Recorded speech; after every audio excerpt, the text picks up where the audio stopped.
Hi friends, welcome to Masala Train. இன்னைக்கு நம்ம வந்து சீம்பு பால் எப்படி காய்ச்சறது அப்படினு பார்க்கலாம். மாடு வந்து கண்ணு போட்ட உடனே கிடைக்கிற பால்ல தான் இந்த மாதிரி கேக் மாதிரி செய்ய முடியும்.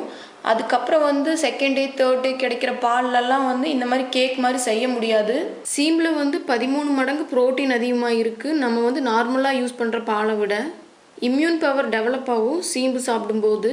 இதில் வந்து நம்ம வெள்ளை சர்க்கரை யூஸ் பண்ண போகிறதில்ல, நாட்டு சர்க்கரை தான் யூஸ் பண்ணுறோம். இப்போது ரொம்ப டேஸ்டான சீம்பு எப்படி செய்கிறது அப்படின்ட்டு பார்க்கலாம். சீம்பு பால் 1 லிட்டர் எடுத்துக்கோங்க.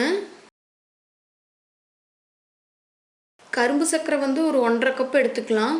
உங்களுக்கு வந்து இனிப்பு வந்து இன்னும் அதிகமாக தேவை அப்படின்னா நீங்கள் வந்து 1.5 கப்புக்கு அதிகமாக கூட எடுத்துக்கலாம். ஒரு 2 கப் அந்த மாதிரி கூட எடுத்துக்கலாம். இப்போது பொடிச்சு வச்சுருக்கிற ஏலக்காய் பொடி சேர்த்திருங்க.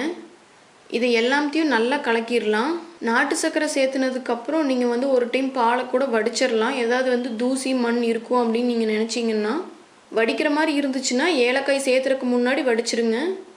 நான் சேர்த்திருக்கிற சர்க்கரையில் வந்து எதுவுமே இல்லை தூசி மண்ணில், அதனால வந்து அப்படியே சேர்த்திட்டோம். கரும்பு சர்க்கரையில் இருக்கிற கட்டியெல்லாம் நல்லா உடச்சி விட்டுருங்க.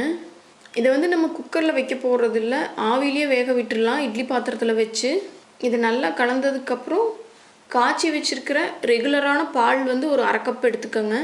இது எதுக்காக சேர்த்துறோம் அப்படின்னா அப்போ தான் சீம்பு வந்து நல்லா டேஸ்ட்டாகவும் இருக்கும், அதே டைமில் கொஞ்சம் நல்லா சாஃப்டாக வரும். மிக்ஸ் பண்ணி வச்ச சீம்பு பாலை ஒரு இட்லி பாத்திரத்தில் வச்சு ஒரு 15லேருந்து 20 நிமிஷம் வேக வச்சுருங்க. ஒரு 15 நிமிஷத்துக்கு அப்புறம் நீங்கள் அப்பப்போ செக் பண்ணி பார்த்துக்கோங்க. கத்தியிலையோ இல்லை பணியாரம் எடுக்கிற கம்பிலையோ இந்த மாதிரி வச்சு நீங்கள் குத்தி பார்த்துக்கோங்க. அது வந்து க்ளீனாக வந்துச்சு அப்படின்னா நல்லா சீம்பு பால் நல்லா கெட்டியாயிடுச்சு அப்படின்ட்டு அர்த்தம். கரும்பு சர்க்கரை சேர்த்துனதுக்கப்புறம் பாலை வந்து கொஞ்சம் டேஸ்ட் பண்ணி பார்த்துக்கோங்க. அது வந்து நல்லா ஸ்வீட்டாக இருக்கணும். அப்போ தான் சீம்பு ரெடி ஆனதுக்கப்புறம் அது வந்து கரெக்டான ஸ்வீட்னஸோடு இருக்கும்.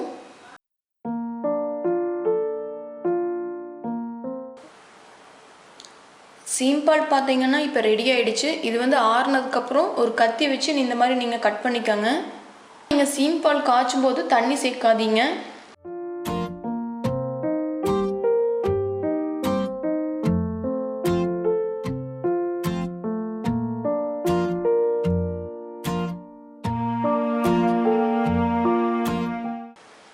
இதை வந்து நீங்கள் ஃப்ரிட்ஜில் வச்சிங்கன்னா ஒரு 2லேருந்து 3 நாள் வரைக்கும் கூட நீங்கள் ஸ்டோர் பண்ணிக்கலாம்.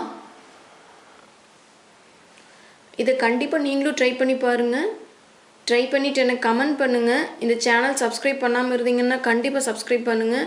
உங்கள் ஃப்ரெண்ட்ஸ் ஃபேமிலிக்கு வந்து ஷேர் பண்ணுங்கள். அடுத்த வீடியோவில் பார்க்கலாம். நன்றி.